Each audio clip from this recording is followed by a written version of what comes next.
លោកប្រធានាធិបតីដូណាល់ត្រាំចាត់ការមួយទៀតហើយនៅពេលនេះគម្រាមគួយបាឲ្យធ្វើកិច្ចព្រមព្រៀងជាបន្តតនអ្វីមិនតនហួសពេលបើមិនដូច្នេះទេនឹងប្រជុំនឹងផលវិបាកដោយលោកបានប្រមានថាលំហូរលុយនឹងប្រេងវេណេស៊ុយអេឡាត្រូវតែបញ្ឈប់ឲ្យលើនេះភ្លាមហើយលោកក៏បានប្រលួយលេងផងដែរថាលោកម៉ាកូរ៉ាប៊ីយ៉ូរដ្ឋមន្ត្រីការបរទេសអាមេរិកក៏អាចនឹងត្រូវបញ្ជូនទៅឲ្យធ្វើជាប្រធានាធិបតីគួយបាផងដែរលោកប្រធានាធិបតីដូណាល់ត្រាំបានងាកមកធ្វើកគួយបាម្ដងក្រោយកងកម្លាំងពិសេសរបស់សហរដ្ឋអាមេរិកបានចូលចាប់មេដឹកនាំវេណេស៊ុយអេឡាលោកនីកូឡាស់ម៉ាដូរ៉ូនិងភរិយារបស់លោកទៅដល់បន្ទប់ដេកនៅក្នុងប្រតិបត្តិការវាយឆ្មក់ដកកក្រាកាលពីថ្ងៃទី3 ខែមករាលើរដ្ឋធានីការ៉ាកាសវេណេស៊ុយអេឡាដែលជាសម្ព័ន្ធមិត្តដ៏យូរអង្វែងរបស់គួយបាត្រូវបានគេជឿជាក់ថាបញ្ជូនប្រេងប្រហែលជា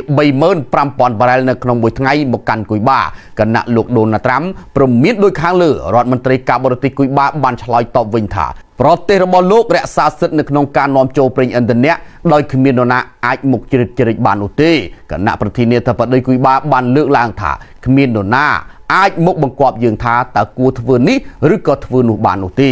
មុនត្រូវបានចាប់ខ្លួនលោកម៉ាដូរ៉ូក៏បាននិយាយខ្លាំងបែបនេះដែរប៉ុន្តែនៅទីបំផុតត្រូវបានលោកដូណាល់ត្រាំចាប់ដឹកយកទៅដាក់ពន្ធនាគារនៅអាមេរិកមួយបាត់ទៅហើយយុទ្ធសាស្ត្ររបស់រដ្ឋបាលរបស់លោកដូណាល់ត្រាំនៅក្នុងការរឹបអូសកងនាវាដឹកប្រេងវេណេស៊ុយអេឡាដែលរងទណ្ឌកម្មបានចាប់ផ្ដើមធ្វើឲ្យវិបត្តិប្រេងឥន្ធនៈនិងអគ្គិសនីកាន់តែអាក្រក់ទៅនៅក្នុងប្រទេសគួយបារួចបាត់ទៅហើយគួយបាបានរស់អស់រយៈពេលជាច្រើនឆ្នាំកន្លងមកនេះដោយសារតែទិញប្រេងនិងដោយសារតែលុយដ៏ច្រើនសន្ធឹកសន្ធាប់របស់វេណេស៊ុយអេឡាហើយក៏ជាការតបស្នងសងគុណវិញរបស់គួយបាបានផ្ដល់សេវាសន្តិសុខសម្រាប់មេដឹកនាំផ្ដាច់ការវេណេស៊ុយអេឡាពីរូបចុងក្រោយប៉ុន្តែឥឡូវវាមិនមានទៀតនោះទេនេះគឺជាសម្រងសម្ដីដើមរបស់លោកប្រធានាធិបតីដូណាល់ត្រាំដែលបានបង្ហោះនៅលើបណ្ដាញទំនាក់ទំនងសង្គម Truth Social កាលពីថ្ងៃអាទិត្យលោកដូណាល់ត្រាំបានបន្តទៀតថានឹងលេងមានប្រេងឬក៏លុយទៅគួយបាទៀតហើយហេតុដូច្នេះខ្ញុំសូមបញ្ជាក់យ៉ាងធ្ងន់ម្ដងទៀតជាថ្មីថាគួយបាធ្វើកិច្ចព្រមព្រៀងជាបន្ទាន់តនអ្វីមិនតន់ហួសពេលបើទោះបីជាយ៉ាងណាក៏ដោយលោកប្រធានាធិបតីដូណាល់ត្រាំមិនបានបញ្ជាក់ថាតើលក្ខខណ្ឌនៃកិច្ចព្រមព្រៀងនោះជាអ្វីហើយផលវិបាកអ្វីដែលគួយបាអាចនឹងប្រឈមនោះឡើយគណៈគួយបាបានបោះពាក្យសម្ដីបន្ថែមវិញថាមិនដូចអាមេរិកគួយបាមិនដែលជំរិតឬក៏ប្រើកម្លាំងយោធាទៅគំរាមកំហែងប្រទេសផ្សេងនោះឡើយក្តៅដូចបាយពុះតើវាសនារបស់លោកអាយ៉ាតូឡាអាលីហ្កាម៉ានីមេដឹកនាំកំពូលអេរ៉ុងអាចដូចលោកម៉ាដូរ៉ូដែរឬក៏យ៉ាងណាអេរ៉ុងព្រមមានសងសឹកវិញឲ្យបានចាស់ដៃប្រសិនបើអាមេរិកហ៊ានតែវាយប្រហារអេរ៉ុងគណៈសមាជិកសភាអាមេរិកមួយរូបបានក្រៅរំលឹកថាបើអាមេរិកចង់វាយប្រហារអេរ៉ុងអាមេរិកត្រូវតែរៀបចំខែលការពារដែនអាកាសរបស់ខ្លួនឲ្យបានរួចរាល់សិនព្រោះអេរ៉ុងគឺជាខ្លាប្រចាំតំបន់មជ្ឈិមបូព៌ាមិនមានដំឡូងមូលដូចវេណេស៊ុយអេឡាដែលបណ្ដោយឲ្យកងកម្លាំងពិសេស Delta Force របស់អាមេរិកចាប់លោកម៉ាដូរ៉ូបានដោយស្រួលនោះទេអាមេរិកនិងអេរ៉ុងបានប្រមានគ្នាទៅវិញទៅមកយ៉ាងក្តៅកគុកបែបនេះគណៈក្រុមបាតកោបាត់បង់ជីវិតកាន់តែច្រើនឡើងឈានទៅដល់រាប់រយនាក់ទៅហើយនៅក្នុងការតវ៉ាដោះពុះគញ្ជ្រោលធ្លាយទៅដល់ទីក្រុងជាង100នៅក្នុងខេត្តចំនួន31របស់អេរ៉ុងយោងទៅតាមភ្នាក់ងារសិទ្ធិមនុស្ស Human Rights Activist New Agency ដែលមានមូលដ្ឋាននៅសហរដ្ឋអាមេរិកបានលើកឡើងថាខ្លួនបានផ្ទៀងផ្ទាត់រកឃើញថាអ្នកតវ៉ាបានស្លាប់កើតរហូតដល់495នាក់ទៅហើយក៏មានកងកម្លាំងសន្តិសុខចំនួន48នាក់បានស្លាប់ផងដែរទូទាំងប្រទេសក្រៅពីនេះក៏មានមនុស្សចំនួន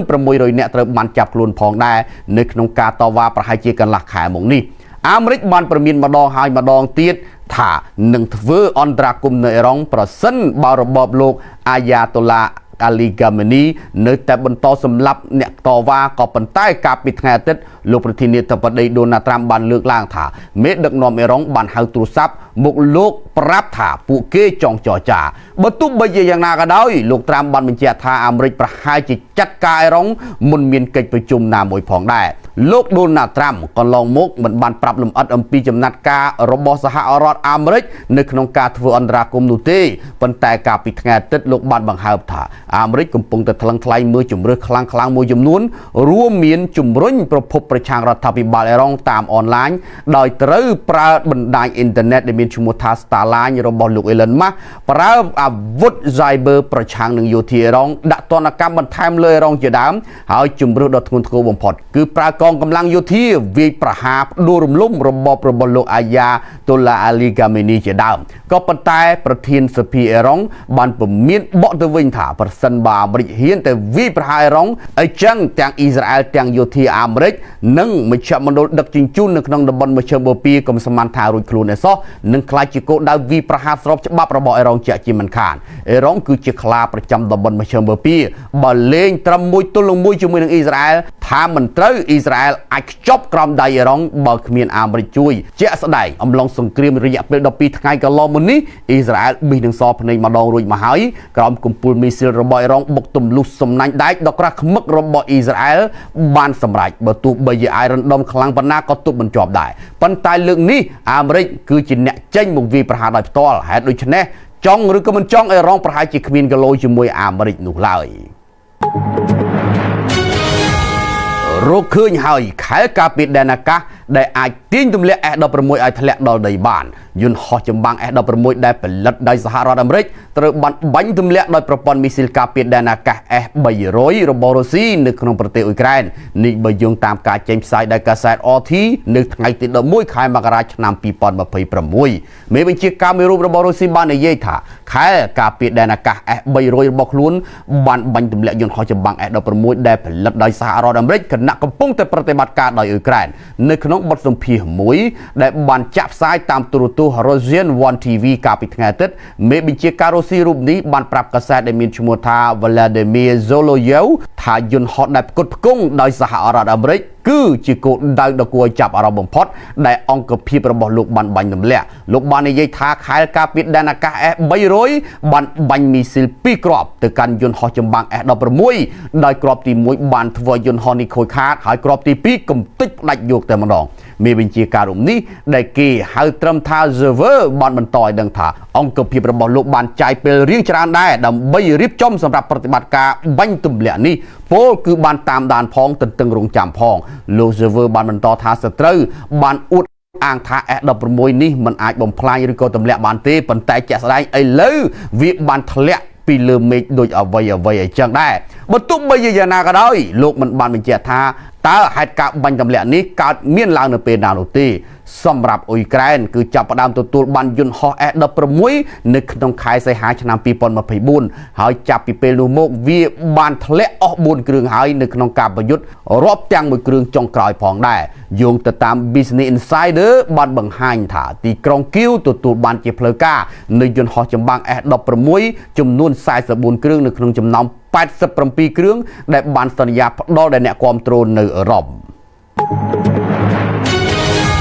សូមប្រុងប្រយ័ត្នអ្នកដែលចូលចិត្តប៉ាតេសាច់ជ្រូកដែលមានជំងឺប៉េះត្រូវបានជន់ខលខូចដើរប្រម៉ូទិញយកមកផលិតជាប៉ាតេរហូតដល់បាន1តោននិង700គីឡូក្រាមលក់ពេញប្រទេសវៀតណាមទម្រាំអាជ្ញាធរបានដឹងរួចចេញប្រតិបត្តិការចាប់ខ្លួននាយកប្រតិបត្តិនៃក្រុមហ៊ុន Halong Connect Food JSC បន្ទាប់ពីរកឃើញសាច់ជ្រូកដែលមានជំងឺជាង130តោនត្រូវបានប្រើប្រាស់នៅក្នុងការផលិតជាអាហារប៉ូលីសនៅក្នុងទីក្រុងហៃផងបានឲ្យដឹងថាបរិសុទ្ធដែលមានឈ្មោះថាត្រង់ស៊ីតានអាយុ57ឆ្នាំដែលជានាយកប្រតិបត្តិរបស់ក្រុមហ៊ុននេះត្រូវបាននាំទៅមន្ទីរឃុំឃាំងជាបន្ទាន់សម្រាប់ការស៊ើបអង្កេតទៅលើការប្រមូលនិងរក្សាទុកសាច់ជ្រូកដែលឆ្លងជំងឺប៉េះអាហ្វ្រិកនៅថ្ងៃដដែលនោះប៉ូលីសក៏បានឃាត់ខ្លួនបុគ្គលិកចំនួន3នាក់ដែលទទួលបន្ទុកផ្នែកគ្រប់គ្រងគុណភាពរបស់ក្រុមហ៊ុននេះផងដែរករណីនេះបានបែកការណ៍នៅក្នុងខែកញ្ញាឆ្នាំ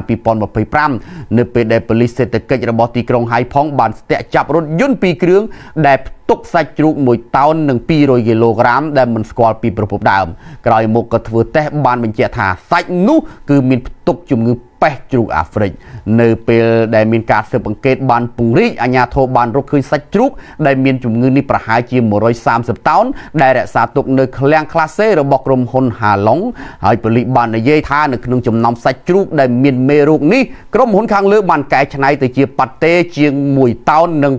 700គីឡូក្រាមរួចទៅហើយដែលស្មើទៅនឹង 14,000 កំប៉ុងនៅថ្ងៃទី6និងថ្ងៃទី7ខែកញ្ញាឆ្នាំ2025ផលិតផលមួយចំនួនទៀតក៏បានធ្វើតេស្តរកឃើញមានជំងឺប៉េះជ្រូកអាហ្វ្រិកផងដែររួមមានសាយ៉7,000 គីឡូជាដើមផងដែរលើពីនេះទៅទៀតការធ្វើតេស្តមន្ទីរពិសោធន៍ក៏បានឃើញស្បែកជ្រូកកកជាង 13,000 គីឡូក្រាមនិងស្បែកមាន់ទឹកកកជាង 8,000 គីឡូក្រាមផងដែរដែលមានផ្ទុកទៅដោយបាក់តេរីដែលមានឈ្មោះថា Zollonella ដែលជាមូលហេតុទៅជាជំងឺក្រពះពោះវៀនផងដែរសូមអរគុណសម្រាប់ការតាមដាន Flash News